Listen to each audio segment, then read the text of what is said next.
morning, everyone. Good morning. Is yoga a myth or a fact? Yoga is well known for its immensely useful benefits like stress reduction, a calm mind, improved physical fitness, and flexibility.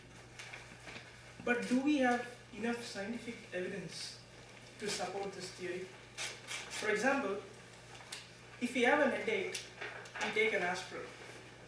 In the case of aspirin, a simple Google search can tell us how the chemicals in that pill interact with the molecules in our bloodstream and thereby cure our headache. Do we have an insight into how yoga works, which is as concrete as the aspirin example? The answer is no, absolutely not. We do not have conclusive evidence to support these beliefs. This in turn leads us to the question, who first came up with yoga? What does he has to say about this? The first mention of yoga occurs in a book written by an author called Patanjali about 2000 years ago. The book comprises of 195 verses.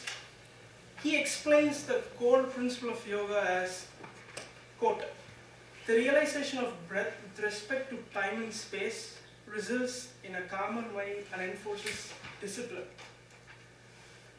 Leonardo da Vinci, as we know him, is a multifaceted legend. He was a painter, sculptor, did accurate descriptions of flying machines, drew anatomically correct illustrations of the human body.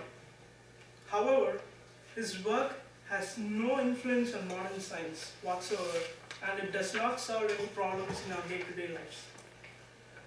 Contrary to this, here we are still discussing how we can apply these principles of yoga to our modern life. And these principles were jotted down 2000 years ago by some guy who lived in a cave. And the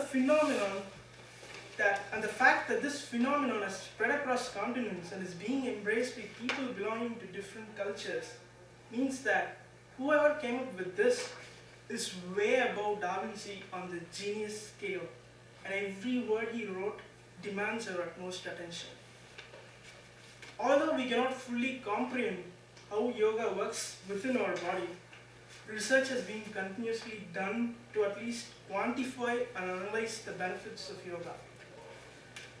In a study conducted at University of Illinois, participants after 20 minutes of Hatha Yoga performed significantly better in tests of brain functionality as compared to their performance after 20 minutes of rigorous aerobic activities.